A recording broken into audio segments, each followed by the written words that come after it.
Everybody, we are live here from Land O'Lakes, Florida, in Pasco County. Sheriff Chris Nacco of Pasco County about to speak on the Pasco student arrested for allegedly putting a $100,000 I'm here today with Superintendent Kurt Browning, and we talk about in Pasco County we have a partnership with the Sheriff's Office and the schools that is absolutely in place. And one of those reasons why is because we realize we have to protect the most valuable things we have, and that's our children. The other one we do is protect our teachers, administrators, everybody who's in those schools, because we recognize that, to have a good future, we have to make sure that within the school our kids are learning. So today, we want to announce that we arrested Nicholas Godry, date of birth 9/25/01, for attempting to solicit and conspire for a first-degree felony to kill someone. That person he tried to kill was a member of the 5A staff. And so I just want to put it out there that, there's going to be zero tolerance. You threaten a member of the school district who's out there trying to do their job to educate children, to be part of that process, we're going to come hunt you down. We will track you down. And the very sad part of this whole situation is that when Detective Dacey got there, the parents were shocked because they had no idea. And that is another sad reality of what's going on. I just want to read you some of the statements on Instagram that Nicholas posted out there. He stated on a message within the 5A fan club, this is, I quote, "I need a guy who could kill someone." Another quote was, "We have $100,000 for the victim's head." And the third quote was, "No joke, I need him eliminated as soon as possible." As the victim and their family, imagine getting that notification from the sheriff's office saying, "Hey, we need to protect you because of this situation." This individual may have thought it was funny, may have thought they were committing a joke. This is not a joke. You're doing people's lives.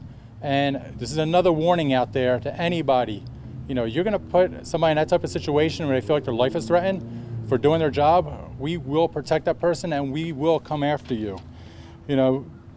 I know within the past week, there's been a lot of people out there asking about 5A school because there was several incidents. And last Thursday, we know there was 2 fights.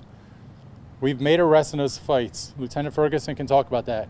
There was also, however, numerous incidents that people described as fights, but there were people just bowing up to each other, acting that they're going to fight. I could tell you the sheriff's office, we responded with the school district.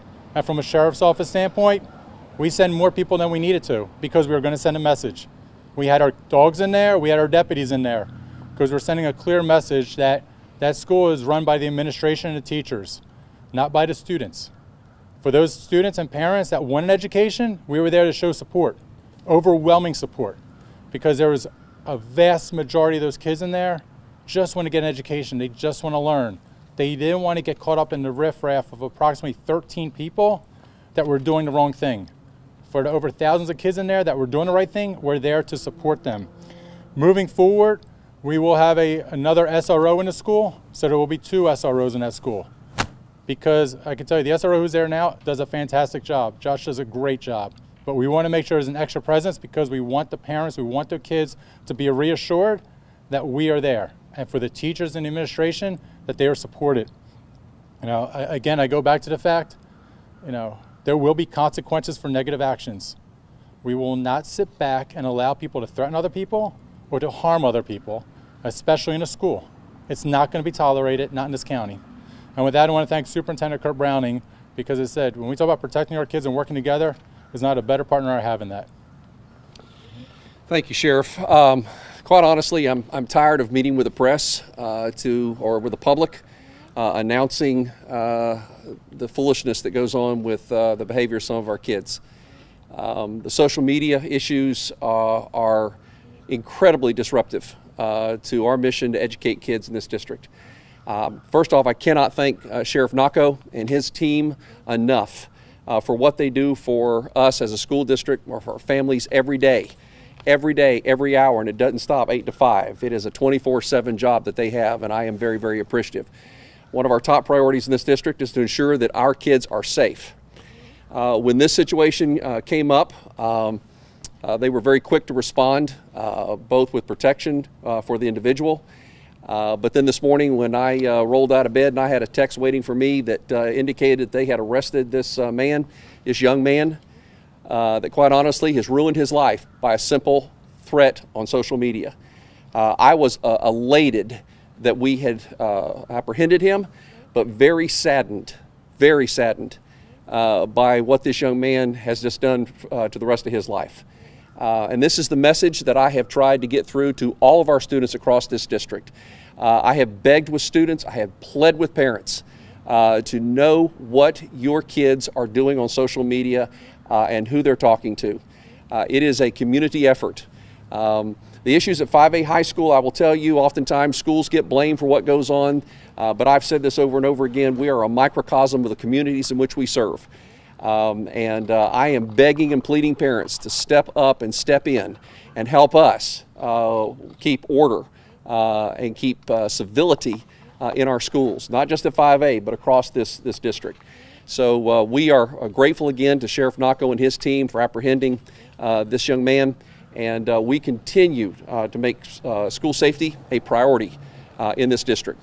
We're all about educating kids. We want to make sure we're doing that in a safe learning environment. So thank you.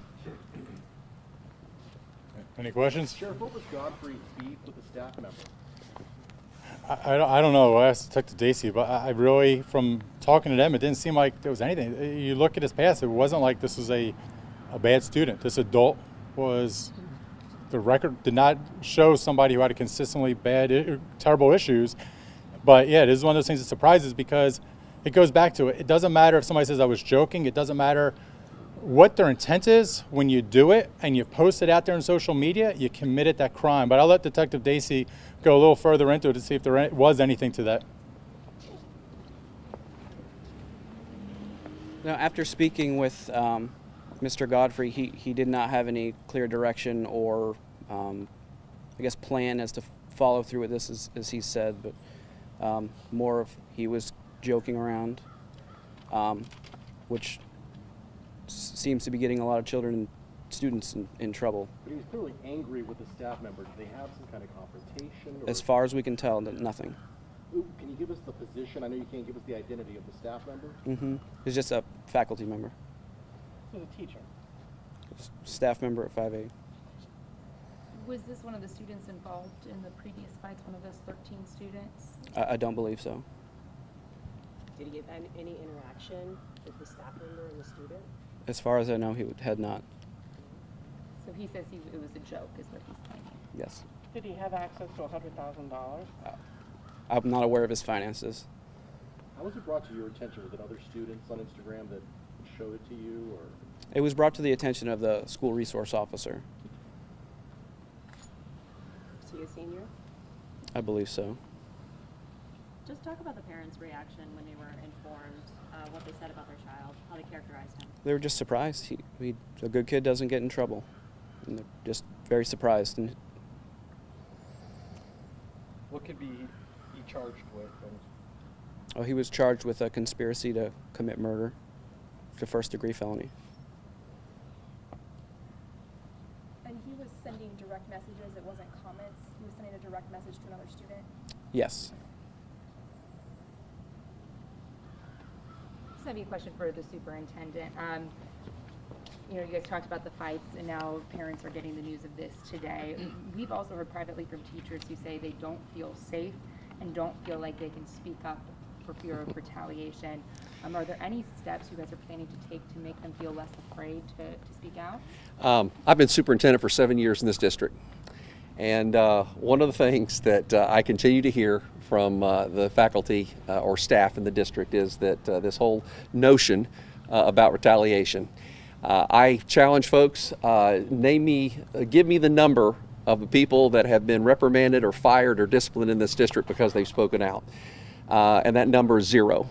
I have, matter of fact, when I became superintendent, I opened up the lines of dialogue. I want folks to tell me what's going on in this district so that we can problem solve around that. I cannot get in the heads of all 10,000 plus of our employees. If they're watching the newscast, I want them to know that no one's going to be retaliated against. We want to problem solve around what's going on at 5A High School. Matter of fact, I set a meeting up for next week to meet with some key folks to do just that. I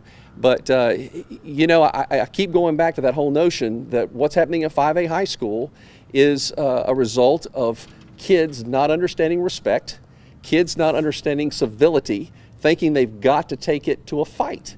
And that is not the way we behave in a civilized society. And they said, well, we're going to fight. Well, you're not going to fight on my campuses, because what we've done is we will tell you that we've kind of tightened the rules up, the thresholds, and say one fight will get you expelled from the school district, and also subject possibly to arrest. We're not taking any prisoners on this. We're through with it, and we're going to remain tight. We're going to remain vigilant, and we're going to continue to provide that safe environment for our kids to learn.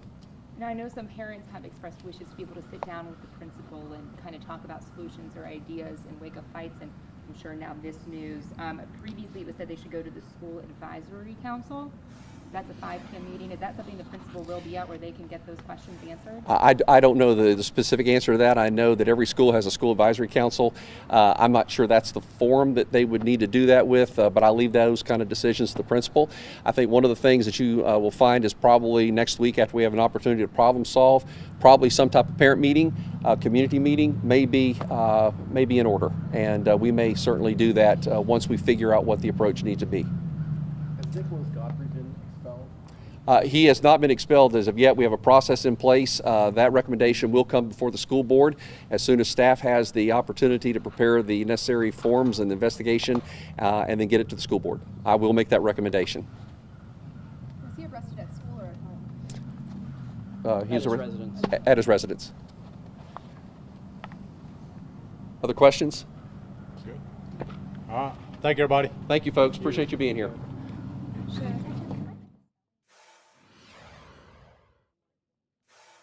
All right, everybody, that was the press conference live from Land O'Lakes in Pasco County. You can just hear in the voices of Sheriff Chris Nacco and Superintendent Kurt Browning how troubling of a situation this is. Again, for those of you just joining us, maybe you were part of our earlier stream when we broke the news here on WFLA Now. Maybe you're just joining us here. But again, the student on your screen, 18-year-old Nicholas Robert Godfrey, faces an extremely serious charge, that being first-degree attempt to solicit murder. And he has been booked in the Pasco County Jail, alleged to have gone onto Instagram and put a $100,000 hit for the head of a school employee, a faculty member, as you heard there in the words of the detective.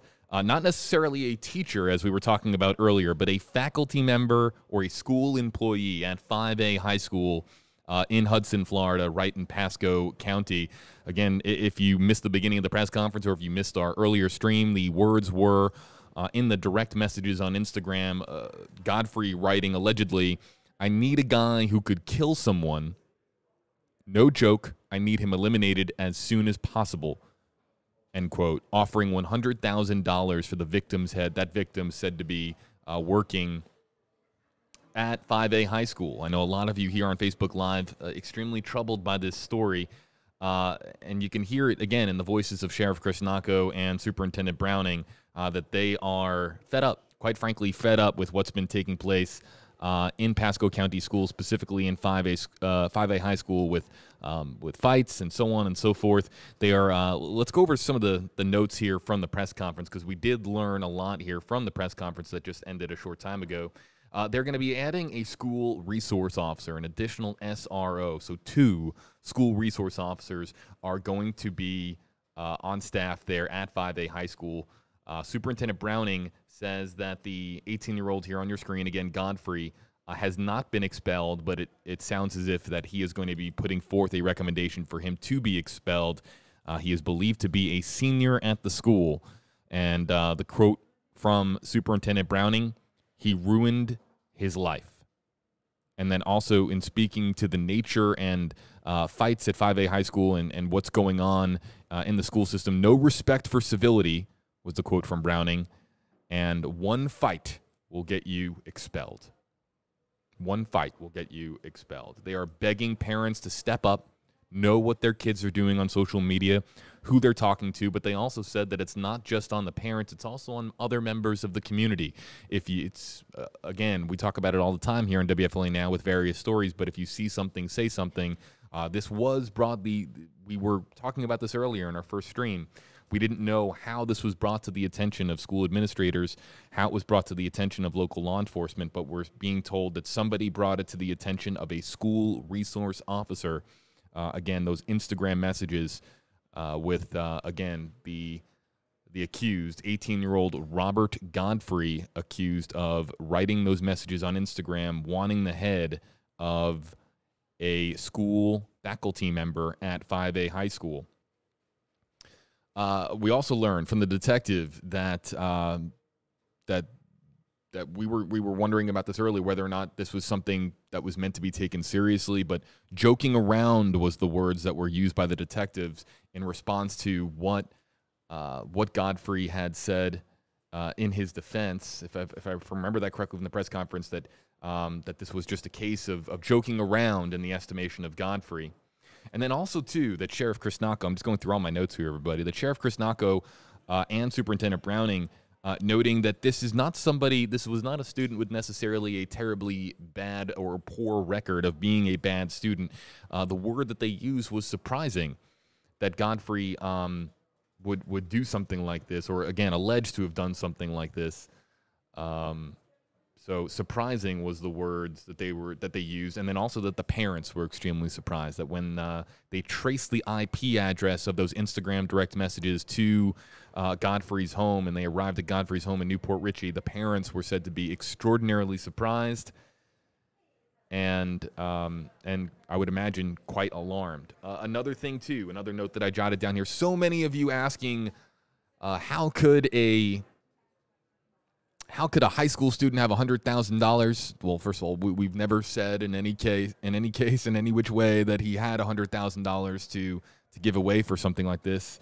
And when asked, they did not. The detective had said that they were not aware of Godfrey's finances, so there's no telling that he did or did not have the money. $100,000, I think, is a lot for any teenager to have at their disposal.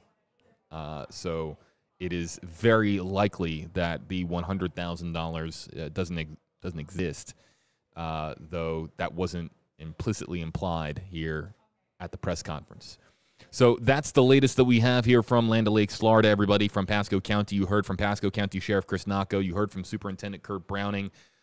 They are trying to get a hold on what's going on in Pasco County schools, specifically in 5A high school, with the fights that have been taking place there in Pasco County, in addition to now this more alarming story of, again, an 18-year-old who, when interviewed by deputies, Godfrey reportedly admitted to sending the messages and provided them with a written documentation that documented his solicitation of murder, and that they also went into his cell phone, and those Instagram messages that we were talking about earlier were said to have been there on his cell phone. So that is why Godfrey was arrested, and he is facing the charge of first-degree attempt to solicit murder, being booked into the Pasco County Jail. I'll read a couple of quick comments here on Facebook Live, everybody. Again, JB Buno here with you live on Facebook. Use the hashtag. You see it on that yellow section here beneath me. Use the hashtag HeyJB. If there's a question that you want to ask, I'll do my very best to answer as many questions that we can. Answers that we know about this story. So use hashtag HeyJB to get my attention in the comment section, because we usually have a ton of comments coming in really, really quickly on Facebook Live. And then also, if you have a comment that you want to shout out for a comment, please let us know, and we will do our very best to give your comment a shout out. But let's get into some of the comments that are already coming in. Let's see here. Kathy Murray says these kids need some help ASAP. Some of them. I appreciate the some of them part. Not all students in Pasco County are troubled or are a part of these so-called, part of the reported fights that have been going on. Let's see here. Somebody was asking about. I'm trying to find that one comment. Again, they're coming in so quickly. That's why I'm asking everybody to use the hashtag HeyJB to just kind of get my attention here, so I can see it a little more clearly in the comment section. Shah saying the kid was probably joking, but what a bad joke. According to Shah in the comment section, yeah, they did say that he had alluded to joking around with these messages, but you can't joke on social media about putting a hit out on a member of your school faculty. You can't do that. You can't do it. And that's been communicated by not just Pasco County officials, but officials across the country. Social media threats are not being taken lightly, nor should they ever be taken lightly. Okay, Bethany Williams, hashtag HeyJB. How did he have access to $100,000? It's not believed that he had access to $100,000. They don't, well, let me backtrack on that. He could have had access to $100,000, but there is no evidence pointing to, that he had a briefcase full of cash underneath his bed or something like that, or he had a means to actually move forward with this plan. So it is very possible that the $100,000 doesn't exist, but it's also possible that it did, and it just didn't get up to that point. They didn't say exactly what if the cash did exist in the press conference. The exact words from the detective were, "We're not really aware of his finances." Nyla Ketchum, hashtag HeyJB. How did this start?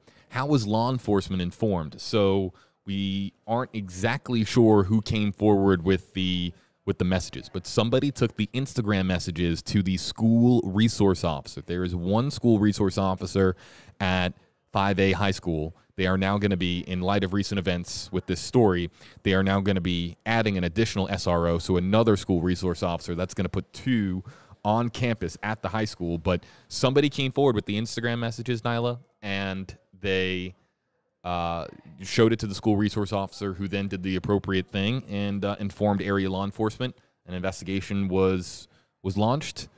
They traced the IP address, and it led them to 18-year-old Nicholas Robert Godfrey. Apologies, I said Robert earlier. Nicholas Robert Godfrey here on your screen.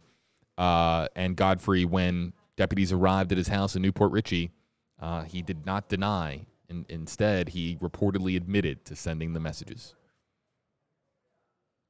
Let's see here. WFLA top Facebook fan Sunshine, hashtag HeyJB. I'm late. I missed the first half. First half. I'm not sure if you missed the first half of the press conference or first half of the stream. Sunshine, if you clarify, I'll do my best to kind of backtrack here for you. Let's see here. Kathy Murray, hashtag JB, rhetorically asked, "What's your advice, opinion?" It's not my place to give advice or really an opinion, especially. I'm a humble newscaster. I can just go back to the advice that was given by Sheriff Chris Nacco specifically. Parents, step up. Know what your kids are doing on social media. But then also, it's also a case of the community stepping up. If you see something on social media that looks like a threat and is alarming to you, and think that could be a warning sign of potential harm being caused or inflicted upon somebody, do the right thing and tell somebody. Even if you're not 100% sure, report it to area law enforcement. You could be stopping something really terrible from happening. Let's see here.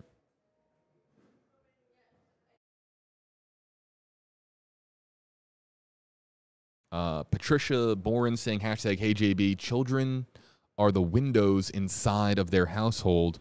You don't listen to the teachers. So happy the students are showing you the real deal. Okay, that's the comment there from Patricia. Sunshine saying, hashtag HeyJB, of the stream, I had originally said something might have happened between him and the teacher. No, we do not know. There was nothing said by the detective or by Sheriff Chris Nacco that pointed to any connection between the student and the faculty member in this case. Again, it is not a teacher. We're being told that the terminology we should have used is a school employee or a faculty member at 5A high school, and they do not know what could have led to, again, Godfrey wanting to end the life of a school employee, putting a $100,000 hit for the head of that school employee. So a motive in this case still eludes us, everybody. Yeah, so Jonelle Marie, hashtag HeyJB, do you know what the motive was? We do not know the motive. It's obviously what everybody wants to know. What was there a relationship between what kind of a relationship, an educational relationship,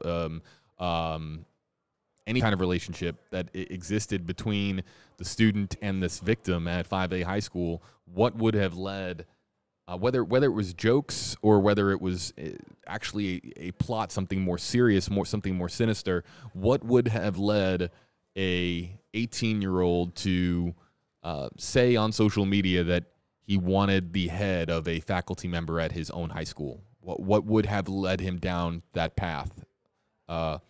They alluded to some joking around, but would you joke about somebody that specifically? Talk about joking about a target in that way? We don't know. Kathy Murray says, #JB, I'm a former educator at one of the toughest middle schools. Nothing this horrific ever occurred during my experience. Whoa. Yeah, I think that that Superintendent Kurt Browning's comments were very candid in that they are quite alarmed as to what's going on in some Pasco County schools, and that they are going to do. You heard him talking about having a meeting next week, that they are going to do their very best to get a grasp on this, and also not a 3 strikes you're out rule with fighting, but a 1 strike and you're out. 1 fight in Pasco County schools will get you expelled. 1 fight. You get expelled from high school, it's not, your life isn't over, but it derails your future. So 1 fight, that's what it's come to in Pasco County. 1 fight will get you expelled. Again, the man here on your screen, 18-year-old Nicholas Robert Godfrey, has not been expelled yet, but the superintendent, Browning, implied that he is going to be putting forth a recommendation for Godfrey to be expelled soon. 1 or 2 more comments, everybody, before we have to get going. Nyla, #HeyJB, was the faculty member identified? They were not. They would never, in a case like this, identify who that faculty member was. It's not appropriate. It's not fair to that employee. That employee has to get on with their lives, continue educating, and it's not fair for that to exist publicly going forward. The victim, I'm sure, is dealing with enough at this time, having to deal with all this, knowing that somebody had put forth, at least on social media, intentions to claim their life, to again, $100,000 for their head. So absolutely, we were not expecting to learn the identity. What we might have found out was, and we weren't exactly sure if they were going to divulge this information, but what the position was of the school faculty member. Was it a teacher? Was it an administrator? Was it a member of work staff in some other capacity? But we did not know. It was mentioned as a faculty member, so not necessarily a teacher. Could it be a teacher? Yes, but a faculty member is what we're being told. #HeyJB by Sabra Dunning. Where are his parents? I would imagine that Godfrey's parents are at their home in Newport Richey and devastated. It sounds to me as if, based on the press conference we just heard, that they were extremely surprised that this took place. Extremely surprised. And, they are now dealing with, imagine an 18-year-old student getting so close to the finish of high school, getting through elementary school, middle school, high school. We believe he's in his senior year. We're not that close to the end of the school year. We're still in the first half of the school year, but to get almost halfway through your senior year of high school and then to now be potentially expelled and facing, that's the kicker, being expelled. He's facing a first-degree attempt to solicit murder charge and being booked into Pasco County Jail with his mugshot now going to exist on the internet. This is I would imagine that their worlds have been turned upside down, but I don't know. I don't know the parents. Can't speak for them, but that's just imagining what they might be going through at this time. Any final more hashtag HAB comments here? I'm just gonna read here. I don't see any. Everybody, we got more coming up in this story on WFLA News Channel 8, first at 4. Oh, wow, it's already 3 o'clock. This day is flying by. Our 4 o'clock newscast begins in less than an hour from now. We're going to have coverage on this story and a lot more. We had to leave our Nicholas Cruz stream earlier to break in for this coverage here from Pasco County. So a lot going on in Florida today. Also in Volusia County, 2 missing hikers were found. There's a lot going on here in the state of Florida today. Not to mention, too, that President Trump is no longer a New York resident. He is now permanently a Florida resident. I will not get into President Trump on this stream because I know that our comment section will light up with comments for and against the president, so we're not going to get into that. I'm going to sign off before we do. Everybody, we got a whole lot more coming up on WFLA Now and a lot more coming up in our newscast, beginning with First at 4 at 4 o'clock on NBC, your NBC station here in Tampa Bay, WFLA News Channel 8 on your side. We also have your 5 and 6 o'clock newscast and your 7 o'clock newscast as well. Everybody, for everybody here at WFLA News Channel 8, I'm JB Buno here live on WFLA Now. Thanks so much for being with us. We'll see you on First at 4 in less than an hour from now. More stories on WFLA.com and the WFLA News Channel 8 app.